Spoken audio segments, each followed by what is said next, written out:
Welcome to Search Talk Live with search engine optimization and marketing experts Robert O'Haver and Matt Weber. Powered by the Robert Palmer family of companies. All right, welcome to another episode of Search Talk Live. I'm your host, Robert O'Haver, along with Matt Weber. Matt, how are you? I'm doing fantastic, man. This is a beautiful day in Central Florida. This is the kind of day that makes you feel bad for anybody living anywhere else, isn't it? Yeah, definitely. Yeah. How are things at how's business? Business is really good at Roar and good at Smilelytics, and also we just launched a new model maker at ppcprojector.com to help folks calculate the parameters of the cost per click that they can pay for in PPC and still be profitable, and that's ppcprojector.com. Nice. All right. Today, guys, our guest is one of my favorite. He is well known in the industry.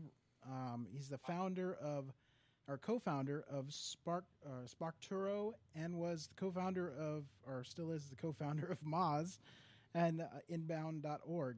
He's dedicated his professional life to helping people do better marketing through Whiteboard Fridays, video series. As he's an excellent blogger. He has a book that he just put out not too long ago called Lost and Found, a painful, honestly field guide to the business world startup. Rand Fishkin. Rand, how are you? Good. Thanks for having me, guys. Great to chat. Yeah, we're glad to have you on. So, Rand, I kind of took a hiatus for a while on the show, and tell us about your book real quick, and yourself. Let's start with yourself first, and we'll get to the book. Sorry. Sure. Yeah, absolutely. So I'm a Seattle kid. I was actually born in New Jersey, but I moved here when I was 3 months old, and grew up here kind of under my mom's desk as she was building her small business marketing consultancy. And when I was 21, I dropped out of college and started working with her, designing websites, and then pivoted to SEO, which I found frustrating and challenging, but really interesting, and built the SEO Moz blog, which sort of put our little company on the map. And a few years later, we transitioned from consulting to software. And today, Moz is a $55 million a year business with 30,000 plus customers and 200 employees here in Seattle. I left that company a year ago and started this new one called Sparkturo, which is just me and my co-founder Casey working out of the shed behind my house, and trying to build some software around audience intelligence. And as you guys noted, I wrote and published a book with Penguin Random House last year called Lost and Founder, which has been a really wonderful experience, and a lot of folks have picked that up and said very nice things. For all the Whiteboard Fridays that I've watched, and it's a lot, I've always detected a Jersey accent. Yeah, right. Sure. From the 3 months I spent there as a baby, I didn't even spend 3 months there because my parents had an apartment in New York. I just happened to be born in New Jersey. So yeah, I don't know. Wow.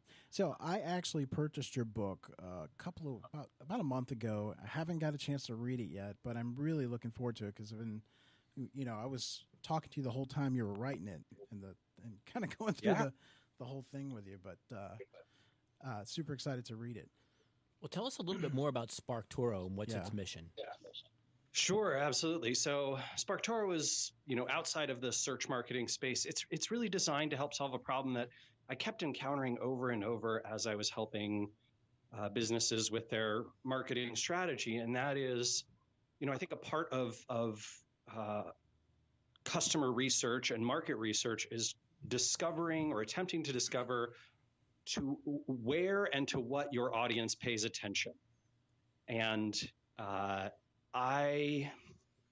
found this a pernicious problem in every industry with every type of company, from tiny startups to big Fortune 500s. They struggle to figure out, where is my audience actually engaging, right? Which podcasts are they listening to? What events and conferences do they go to? What publications do they read? What websites do they visit? What what social accounts do they follow on Twitter and Instagram and LinkedIn and Facebook, and what YouTube channels they subscribe to, right? Those questions are fundamental to doing good marketing, because if you can craft a great marketing playbook and strategy, but if you don't know where to target your audience, you're just going to end up throwing a ton of money at Google and Facebook and paying through the nose for a relatively low ROI because your cost of customer acquisition is so high.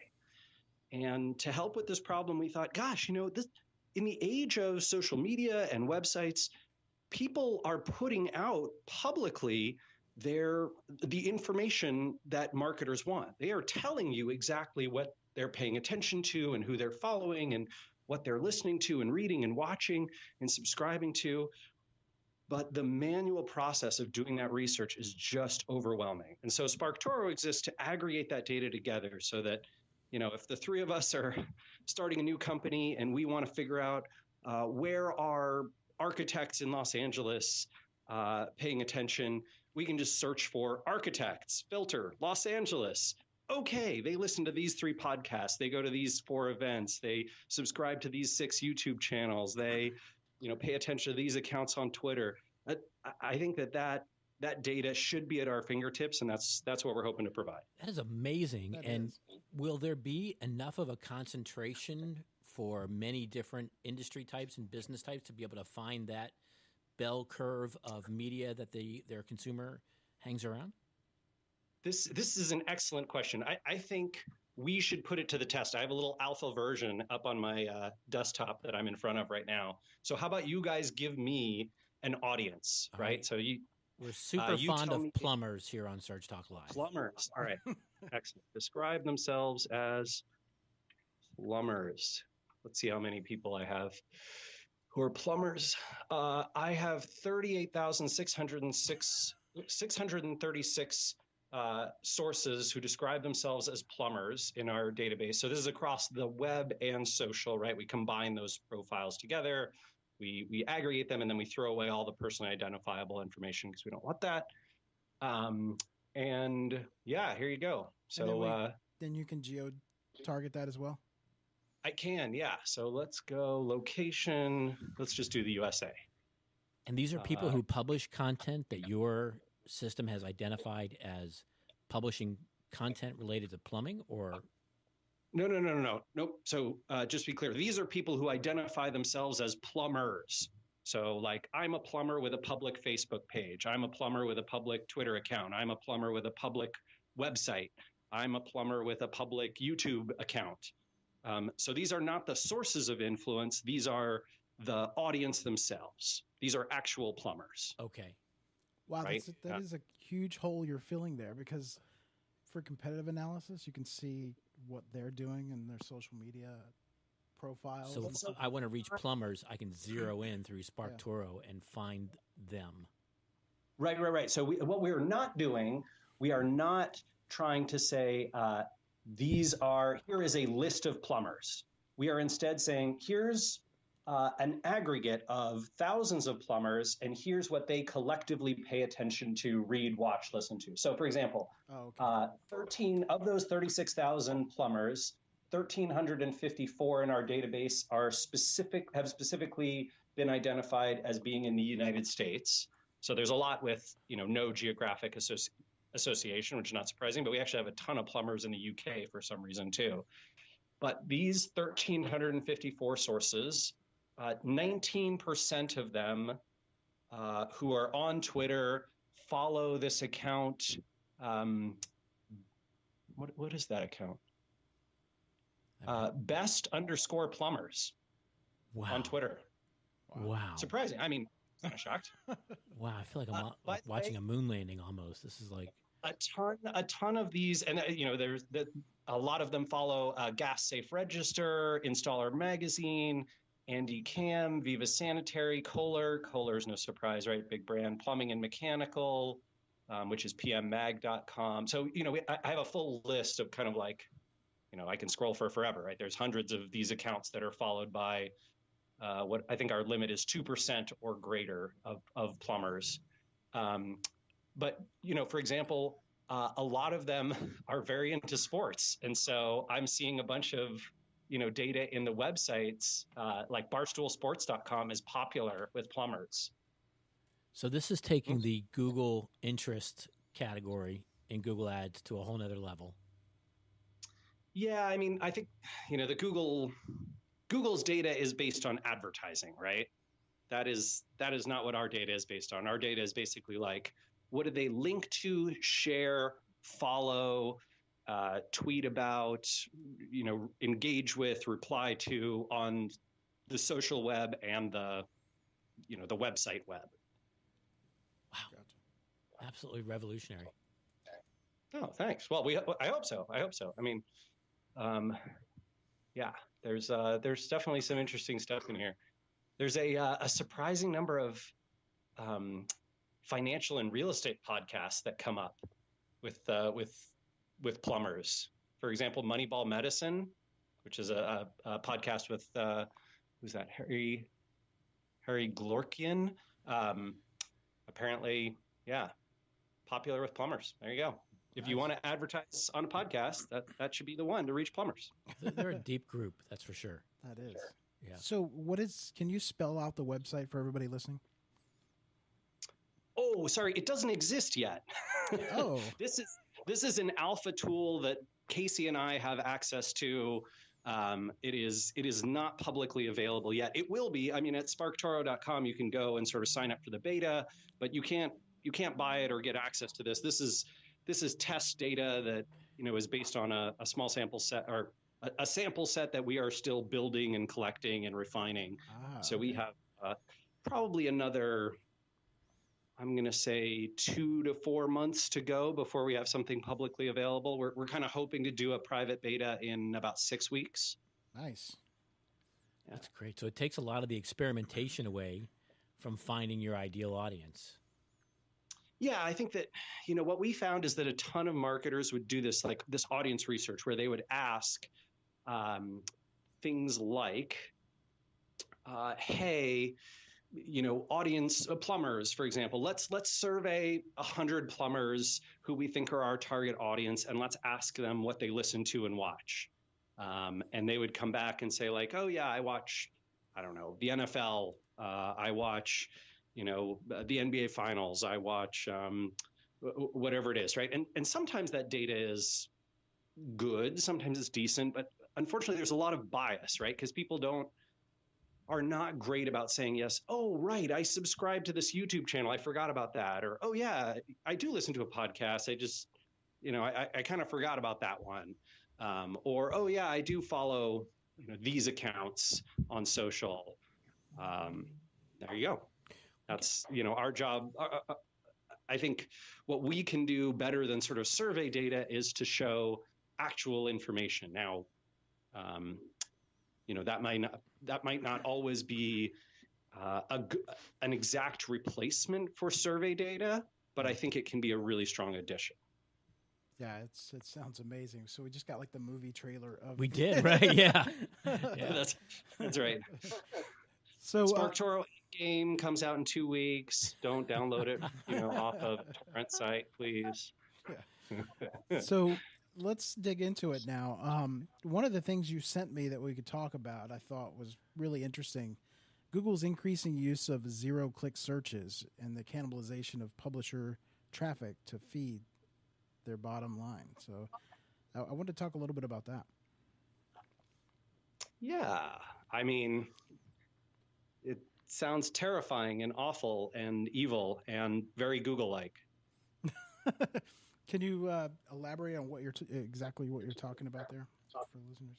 Well, I mean, in my mind, this is pretty clear. Essentially, we see this. We're seeing this huge trend over the last 2 years. I think it's up 30% of zero-click searches. Basically, searchers performing a query and Google scraping data from the web, which we've sort of enabled them to crawl because we're in a prisoner's dilemma, and what else can we do?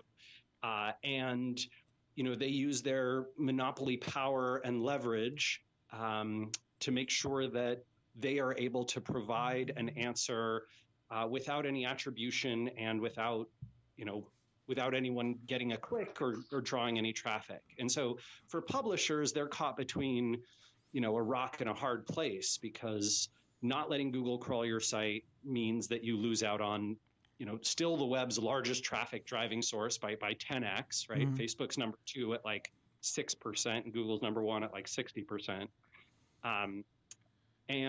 But at the same time, right, allowing Google to crawl your site and aggregate all this information from you and other publishers means that they, over time, right, they're sort of machine learning and AI systems are able to put together content in ways that searchers can just go to Google for the answer, right? And Google becomes AOL.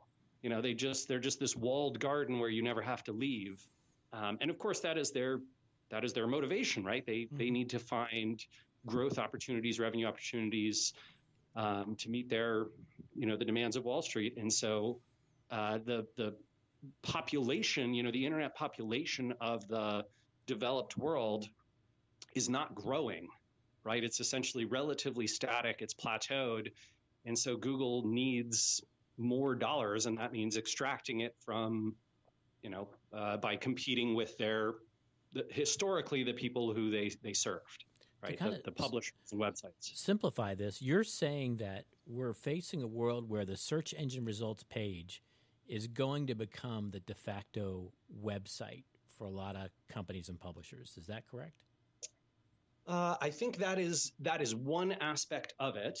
But even more concerning than that, in my mind, is where Google essentially learns off content that is created by publishers, by third parties, by all of us, right, by marketers and content creators. They aggregate that data inside search results automatically. They provide an experience that answers, the vast majority of searcher queries without ever providing any attribution or any clicks to anyone other than Google. And voice search takes this to a whole nother level. Is that correct? Well, I don't really think voice search affects much of anything. I think voice answers takes this to a whole nother level, but voice answers doesn't appear to be all that popular, or voice answers do not appear to be replacing most searches. I think voice search as an input, as opposed to, typing it in, as long as you get a screen of results, doesn't make much of a difference at all. It's just voice answers, but those appear to be additive, not reductive. So what is a publisher to do in this new world? I mean, gosh, it is... I don't have a great answer to that. I mean, I think that the three best things that you can do are at the tactical level, take advantage of any source that still drives traffic, right? Look for keywords and phrases that have high organic click-through rate, rather than just those that have high volume. Optimize for the long tail. I think there's, something like 40% of Google searches are performed fewer than 50 times a month. Those are the last places that Google's going to go with their instant answers. And that's probably the first place that you should be doing SEO in, because that'll be something that probably lasts another 5, even 10 years and continues to drive organic traffic. And then I think that, at the macro level, at the strategic level, you have to be building a brand that people search for and go to directly. Yeah.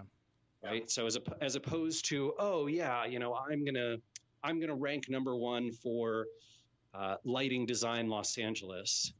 Instead, when anybody thinks about lighting in LA, they should think of your brand and want to come to your online or offline shop, right? As opposed to searching and ranking. And I think that's a way to build up some protective barriers. And then I think the third thing is honestly democratic, right?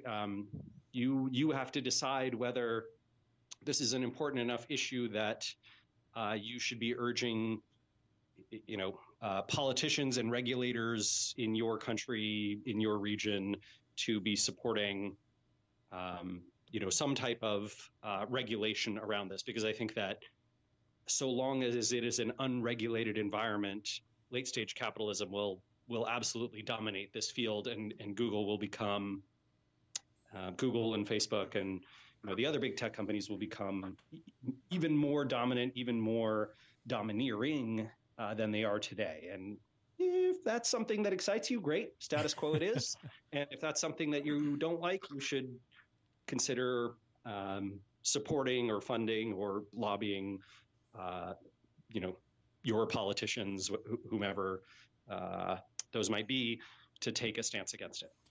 Rand, one thing I'd like to add to that too is, I am starting to see kind of almost how, let's say 5 years ago, having Q&As on your site was really good for the instant answer stuff. But I think it's becoming to a point where it's been, like you're saying, cannibalized to a point where it's kind of a diminishing value at this point for some certain topics. Absolutely. No, I totally agree. I think that a lot of the stuff where you're providing short form answers in easily scrapable format for Google, and you're doing a great job of marking it up with schema and all these kinds of things to hopefully get the results that you want and the rankings that you want, has this adverse side effect of also making it easier for Google to cannibalize your data and use it without attribution, which sucks mightily. Yeah, definitely. There's so many directions we could go with this, but I think I'm going to take this in a place that's maybe a little bit more hands-on that's related to this. Is you actually kind of, I would say, almost pioneered two concepts: searcher satisfaction and search empathy, that other people really don't put into the mix of SEO. Tell us about searcher satisfaction and searcher empathy and why that's so important to SEOs. Sure. Yeah. So I think searcher empathy is essentially putting yourself in the mindset of the person performing the search, or the many people performing the search, and asking yourself, what do those people want? Who are they? What are they truly seeking? Not just in a quick response from this query, but what is their deeper motivation? Why are they having the underlying problem that's led them to perform this search query? And how can we help them not just with answering this particular search, but with the entire journey that is kicked off as a result of this search query, right? So in the world of travel, someone might search for best time to visit Italy, and that that is a first step or an early step in a very long searcher journey. Google knows it too, right? Which is why they've done so much in the travel world on the click cannibalization side. But I think that as a publisher, you can put yourself in those searcher shoes and then craft all of the next steps in that journey and help people with all of those next steps, rather than simply having people are searching for that. Okay, we need a page that says best time to visit Italy, and we should put content on there about the various seasons and weather conditions and what's going on at the time. Yeah, so people take a really mathematical view of keyword research, and you're asking people to take that to a little bit of a different level and think through what is the searcher actually trying to achieve in their mind's eye. And then you're kind of thinking through, well, once they get there, what are you going to do to give them what they're looking for? And that, to you, is as much of the process as it is the initial keyword research, right? Yeah, that's absolutely right. This is part of how you create content that stands out from your competition, how you build a brand where people say, geez, I don't want to go to Google and search for best times to visit Italy. I want to visit your website because I know that you have great resources on this. And so forget about Google. The only thing I'm searching Google for is your brand. That should be the goal of every brand who wants to sort of avoid eradication in the age of zero-click searches. You really can't divorce product development with search engine optimization if you're really going to get to it at the higher level. Oh, no. Yeah, you'd be mad to do that. I think that those worlds have always overlapped, but the gap between how you could do SEO in the past and how relatively few competitors there were versus now meant that many people did do SEO that way. And I think that has to change if you want to have a competitive advantage from your search engine optimization campaigns. So let's say you're fortunate enough to have a competitor who is evolved and is using these techniques because they've watched so much of your content. You've talked quite a bit about deconstructing the people you want to beat. How can someone listening to the show deconstruct the people that they need to hop over on the SERP to try to figure out if those people have done some of this work that we're talking about?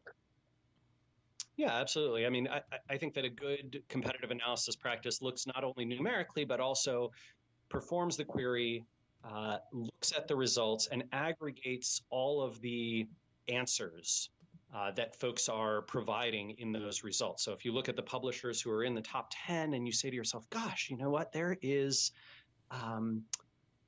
almost everyone is covering this aspect of the problem, but almost no one is covering this other aspect of the problem. Or almost everyone is solving these portions of the searcher journey, but they are not solving these other portions.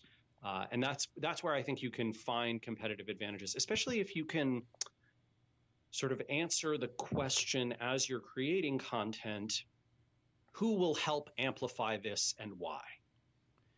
Yeah, and to break it down, Robert, for folks that like you and I work with, we're talking about phrases like cost, warranty, how long does it last? This is what people look for specifically that other pieces of content are not answering. Yep. Yeah, and not just not just not answering, but potentially not answering in a way that's going to earn them coverage and amplification. Right. So I think a lot of people do a good job of solving the searcher's problem and providing the content they want.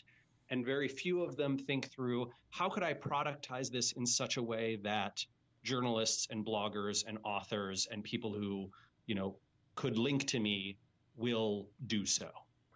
And productize, you mean infographics, model calculators, etc.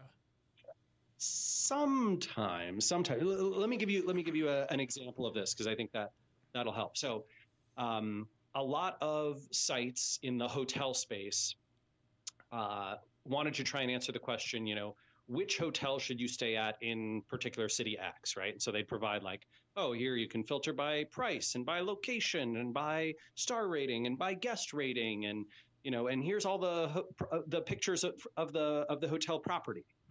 And a very innovative group, a startup years ago that was then acquired by IAC, called Oyster.com, productized their content in such a way that everyone would write about it. They basically had so they sent photographers to stay at the properties, at the hotels in the cities where they launched, and take pictures of the property, right? And then they did this wonderful series where they compared the hotel's photos with their own. And as a result, they were on everything from Good Morning America to the CBS morning shows to, all these websites in the travel industry. Of course, every time, someone would post something to whatever it was, Instagram or would talk about a hotel, they'd be like, oh, yeah, this is a total fake out. Look, here's what they show. Here's the picture of the pool they show. What they don't show is they're building a concrete stadium right next to it. And they took the photo from the opposite angle. So here's the Oyster picture, check that out. Of course, everyone's going to write about that, talk about it. And, they productized amplification and sort of journalistic worthiness into their content. Great example. Yeah, Rand, we got to take a break real quick. When we come back, we're going to do who influences the influencer. And what we want to know from you, Rand, is who influences you? Who's your, from Twitter or wherever it may be? Give us some names if you could. So, guys, get your pen and papers out, and we'll be right back. Today's episode of Search Talk Live is sponsored by Directive is an industry-leading search marketing agency fully focused on helping B2B marketing teams increase their results. If you're looking to increase your marketing qualified leads and decrease your cost per acquisition for search engines, I'd highly recommend you take a look at their site. We've actually had their CEO, Garrett Marguth, on the show, and I can honestly say these guys are doing some great stuff. I hear that they even have their own analytics system that lets you correlate your SEO, PPC, or content efforts directly to revenue. If you're a B2B company and thinking about switching agencies, or if you're in-house and need help, I'd give Directive a look. Visit directiveconsulting.com or call 949-214-4024. Again, that's 949-214-4024. Again, that's Directive at directiveconsulting.com.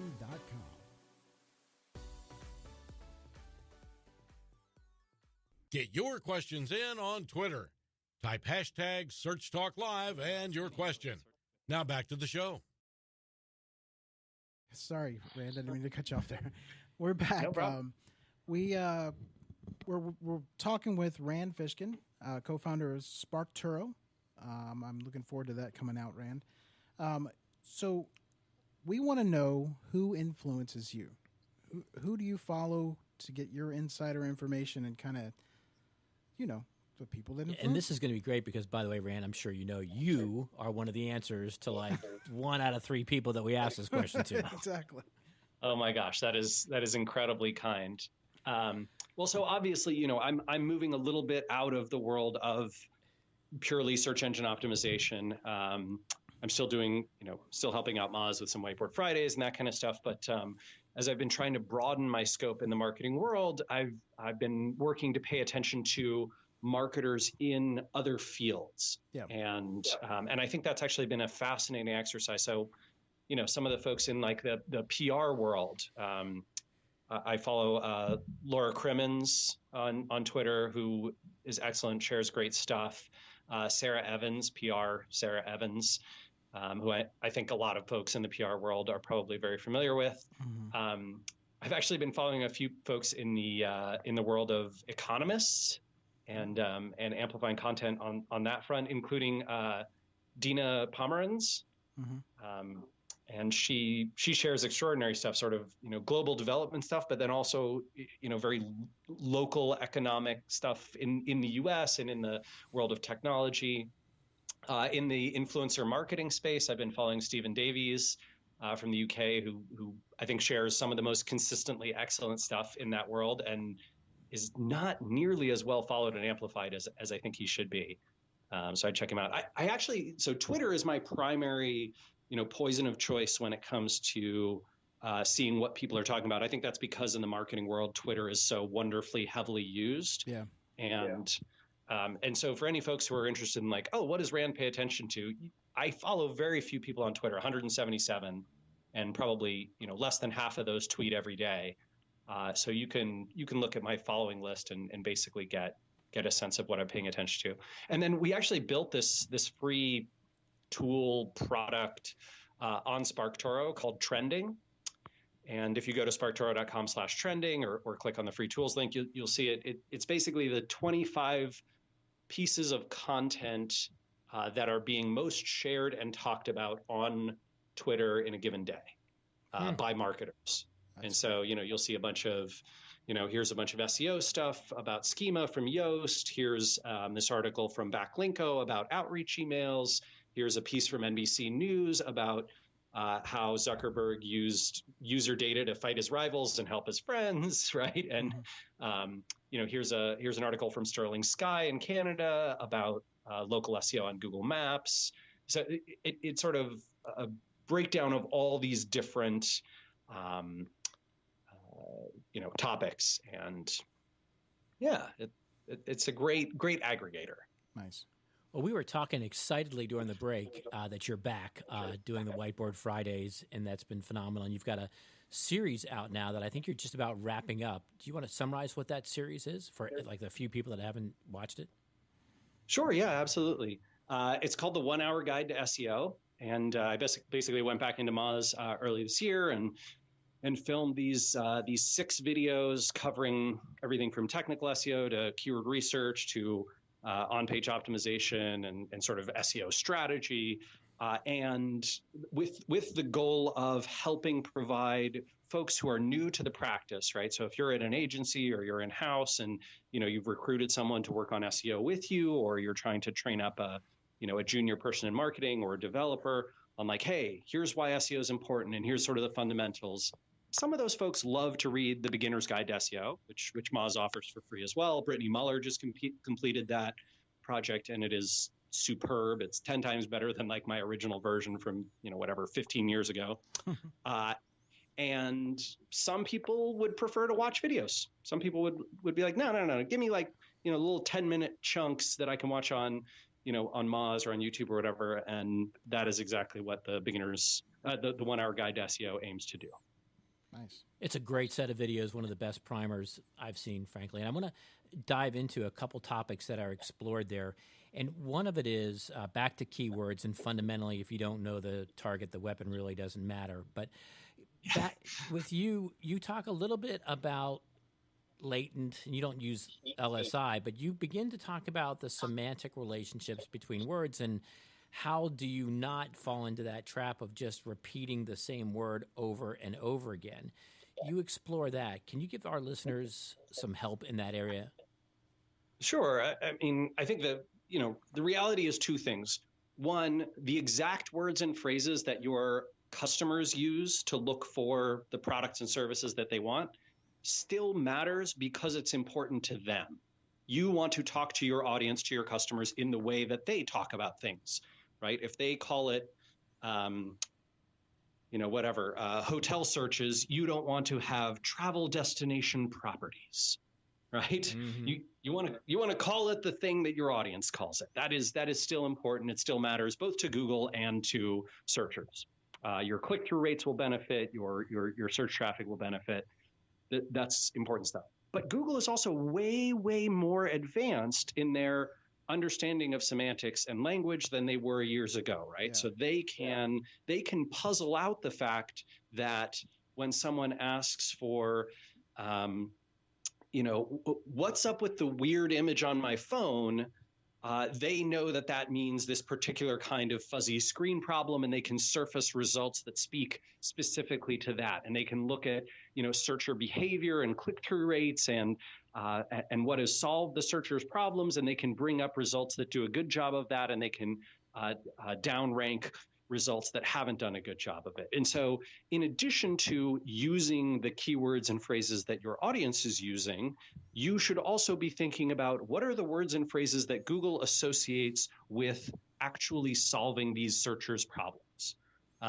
For example, I mean, this is a super simple one, but if someone searches for New York neighborhoods, you are going to have a really, really hard time ranking for a page that does not include words like Bronx, Brooklyn, Manhattan, Queens, because Google knows that those are the answers to what are New York's neighborhoods, right? And if you don't have those words and phrases on your page, you're out of the game, right? So you can extrapolate and expand that to virtually any form of keyword research, right? If someone is searching for best times to visit Italy and you don't mention Florence or Rome or Napoli, Naples, right?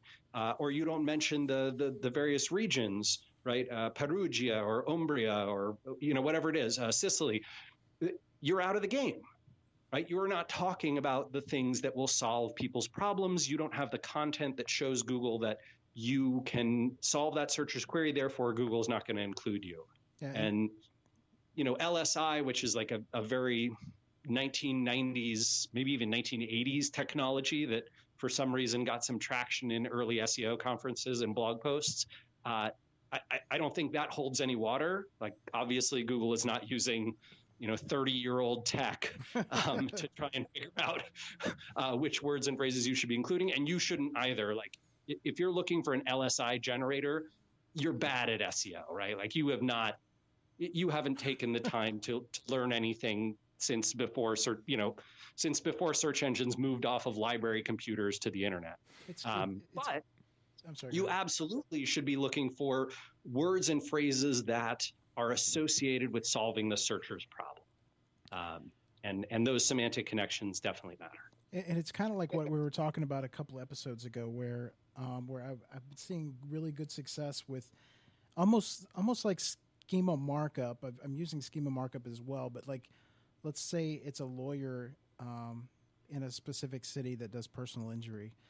What I've been doing is linking to like if it's in a city of, let's say, Los Angeles, I'll take a link from Los Angeles and link to the wiki page of I'm sorry, take that back. Not the wiki, the actual page, the government page of Los Angeles, and it does huge. I mean, it's increased traffic a lot. So I mean, I'm definitely seeing that stuff. You mean outlinking to the right resources when you mention them? Well, I'm not sure if you're familiar with how schema markup is, but where you would, like, if you mention a city, you'd link to that government page for that city, and that would tell Google when they follow that link that, oh, you mean Los Angeles, California? Okay, so right. And doing that, I've seen even in a county situation or a state, linking to the state page, I've seen huge differences because it's really, not only is it schema marked up and it's already marked up and it tells them there the geo, but doing it this way, it just gives them one step more that for Google to understand it. Right. Yeah, exactly. I mean, this is. I was having a little argument with a reporter for Mashable on Twitter yesterday. I don't know if it was an argument, but basically I had read a piece. It had mentioned this tool FollowerWonk, which used to be owned by Moz and is now owned by actually the engineer who built it, Mark Mims. And I was like, oh, it's so cool that you used FollowerWonk to show, how Twitter didn't pause their verification program and has actually verified like 13,000 accounts since they supposedly stopped doing it. But when you mentioned it, you didn't link to them, and you linked to like every other thing that you mentioned in the post. And she was like, well, it's behind the whatever the tool's search query. I was like, but you can still link to it. That's okay, right? Yeah. Like that's a good thing. And in fact, it's a good thing for Mashable too, right? Like when Google sees content that mentions an entity but doesn't link to it, or that references content but fails to link to it, or that uses no follows instead of followed links, they don't rank it as highly.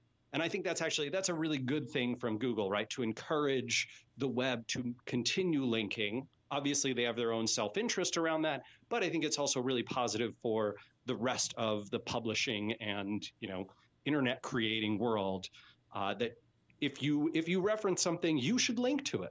Linking out is a very good, healthy activity that will raise your Google traffic and make you more authoritative to readers as well. Sure.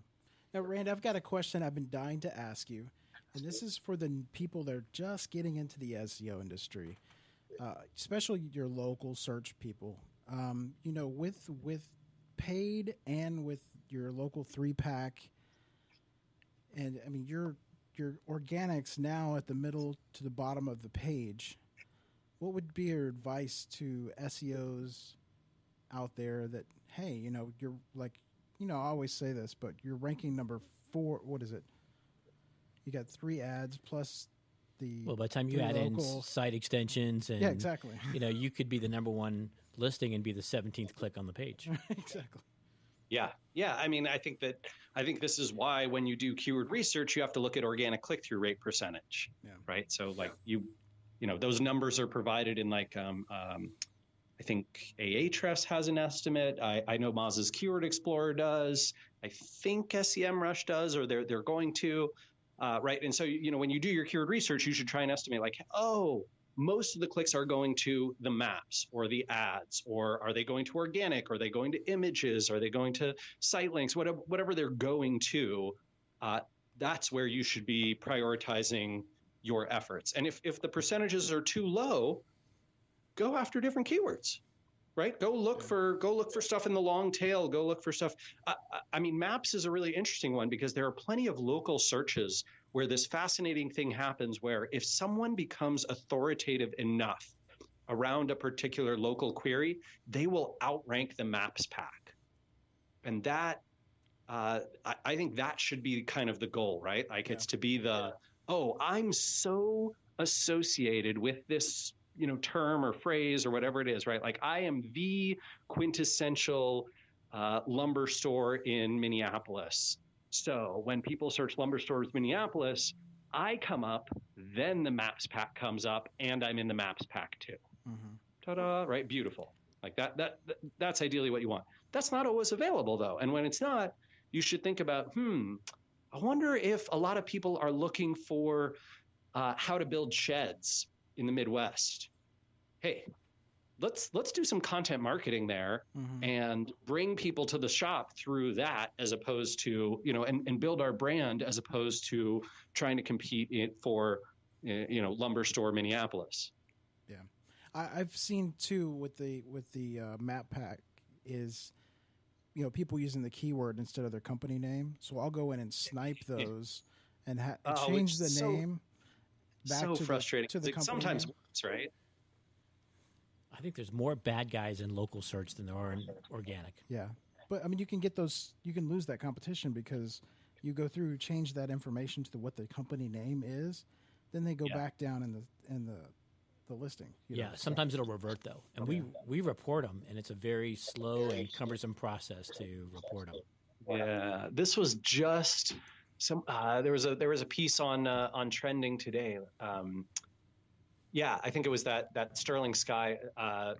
7 little known things about Google local guides and editing listings on Google Maps, and Joy Hawkins was pointing out like, hey, how does this, how do these fake listings work? How difficult is it to get them removed? How easy is it, if you're an editor to make these edits and to have them stick, and blah, blah, blah, blah, blah. But that is a really frustrating reality. It feels like, that feels like 2001 SEO to me. Yeah, it's very, very hard. Well, there's one topic I want to explore as we get toward the end of the show is you've written a little bit about the frequency of keywords. In fact, you use TF and IDF, term frequency and inverse document frequency, as concepts that a lot of people aren't familiar with, and I think you're one of the only people really exploring this deeply. Can you give us a little primer on that? Yeah, I mean, so Tf-Idf is, it sounds mildly technical. It is, it's like an information retrieval concept, again, back from the 1990s. You can have high confidence that Google is massively more advanced than this now. But, but the initial concept was that you don't just look at do you remember back in the days when SEOs were obsessed with keyword density? Yeah. Right? Like they look at what percentage of the words on the page are the target phrase, right? And which is, of course, that is how you get spam and terrible results. And no search engineer, with any savviness since the 1960s would ever use that. But lots of SEOs were obsessed with it. And Tf-Idf was sort of the one level up from that. It essentially looked at the term frequency, so that the frequency of use of a particular term or phrase in a document compared to how commonly is that term found across the entire web, right? Or across the entire corpus, because this is initially library science. Librarians who are using this for information retrieval purposes. And so, Tf-Idf is like a way of getting at how unique is this content to this page, or is this keyword to this page? But like I said, this is not something that you need to concern yourself with generally as an SEO. You can be pretty confident that any word or phrase that you're going after is in lots of other documents on the web, and trying to identify how many documents it's in and trying to calculate your Tf-Idf score as a much worse use of time than doing almost any other marketing activity you can think of. So I wouldn't be too worried about that. I think Brittany Muller actually did a good job explaining Tf-Idf in a blog post or a Whiteboard Friday, and she's got some of the history in there, and like, what can I actually use it for today, and what is Google probably using today, which is just a much more sophisticated version of both topic and keyword and document modeling. Nice. What time we got? It is time. Yes, it is. It is time for Believe It or Leave It. Rand's going, what? Hey, Rand, we're going to give you 3 statements we found on the internet, so you know they're true. Ooh. And we're going to ask you to tell our audience whether they should believe it or whether they should leave it. And I'm going to set you up and give you the... Nothing from Glenn Beck, right? Like That's right, yeah. No, but we are going to start with something equally as controversial. Are you ready for number 1? Let's do it. Okay, number 1. Google intentionally limits organic reach to drive clicks through paid channels. Definitely true. Yeah, definitely true.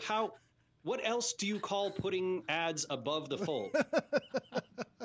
Like, I don't understand. Their whole business model is please kick on the paid results so that we make money. Yes. Yes, definitely. Hard believe it on that one. Yeah. Wow. Anybody who doesn't believe that must think that Google is like a nonprofit or something. Yeah. All right. Number 2, you don't need a sitemap if you have a proper website structure with deep and incomplete internal links. I believe that. Yeah, I've seen plenty of sites do, especially small sites, do really well without sitemaps. So yes, I believe that. Okay. All right. Believe it or leave it, number 3. For a site that can benefit from image exposure, it is far easier to rank an image than it is to rank a web page. Universally? No, I totally disagree with that. Sometimes, I think conditionally, if you said conditionally, is it sometimes easier to rank in the image search results? I'd say like, yeah, I believe that. Is it always universally? Hell no. What? That's madness. This guy had a really interesting blog post about that was his hot buzz for 2019 was image rank. What, so people can take your images? Well, no, he was trying to make the time benefit ratio argument. Yeah. So it might take you X amount of hours to rank a web page, but it would only take you Y amount of hours to rank an image. And even though the ROI, the direct return on the image might be less because of the amount of effort involved, it had a higher ROI. So he was advocating looking at what image possibilities exist to rank for images. Cool. All right. Yeah. Now, we still got a little more time. His answers were short. Yeah. Awesome. So now you have to ask me some controversial, believe it or leave it's that are outside of web marketing. I'm excited for those. Well, we've both read little primers on your books, and so we could explore some topics there. But I think I might get. How about this? How about I ask you some believe it or leave it? All right, we're up for it. Oh, that's a different. Okay. All right. So, believe it or leave it, the Titanic never sank. Okay, I'm going to go leave it. Yeah, me too. All right. Now I encourage you both and anyone listening to go check out the Titanic didn't sink conspiracy theory. There is some amazing evidence that the company that made the Titanic actually disguised another of their ships, like basically repainted and rebranded another of their older ships as the Titanic for a bunch of basically economic reasons. And the ship that sank was this other vessel, and the Titanic itself, the one that was built and was supposed to be this great ship, in fact, kept sailing for another 50 years. And so then does the conspiracy theory suggest that the sinking of the false Titanic was intentional? No. That was still a total accident, still a total tragedy. It's just that wasn't the Titanic. Oh, interesting. Okay. All right. We'll check that out. Yeah. Throw one more at us, and then we're going to go to our Search Talk Live tattoo for you. But give us one more. Okay. One more. All right. One of my other favorite conspiracy theories. Moon landing?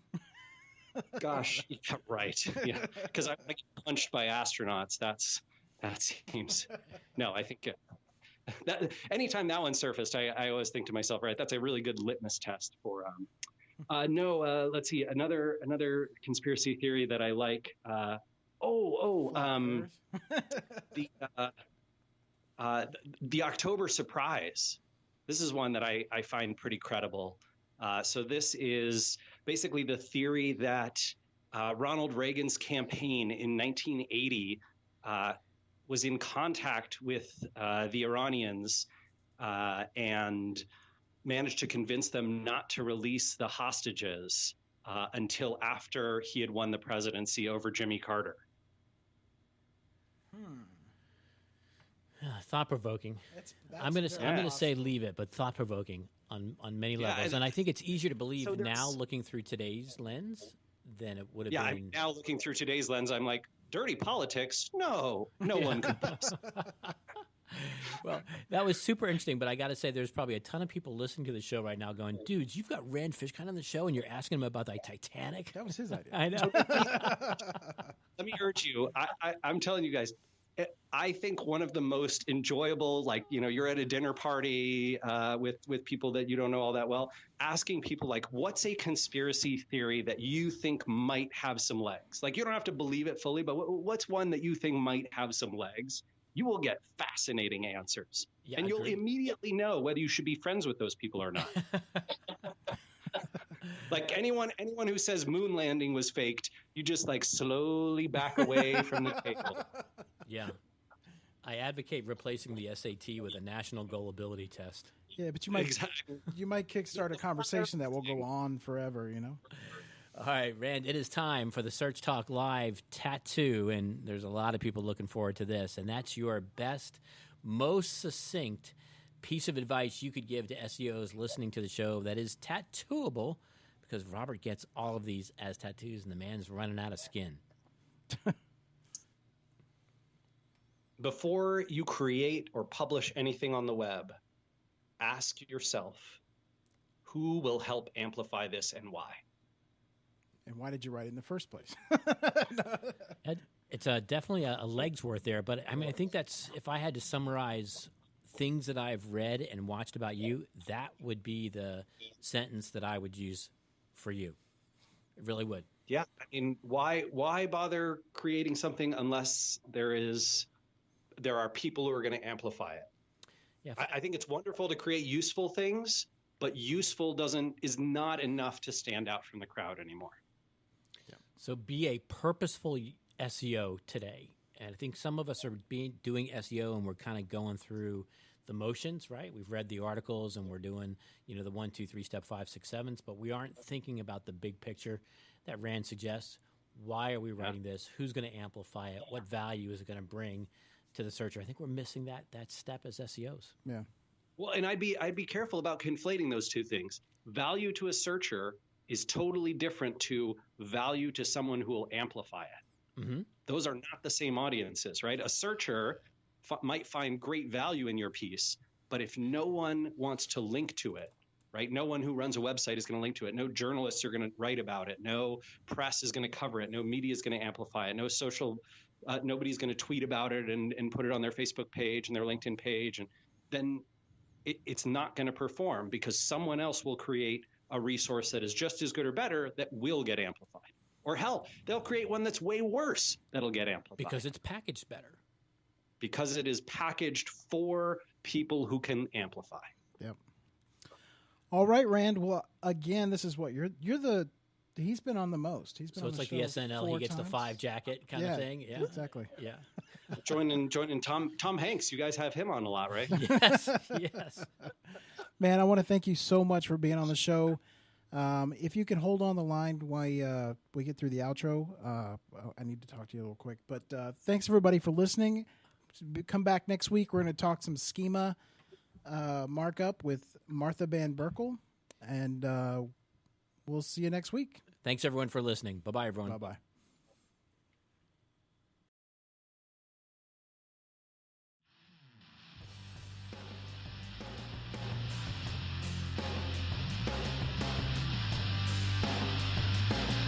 Search Talk Live is sponsored by the Robert Palmer family of companies. If you have questions for Search Talk Live, or you're interested in being a guest or a sponsor of the show, email Robert at searchtalklive.com.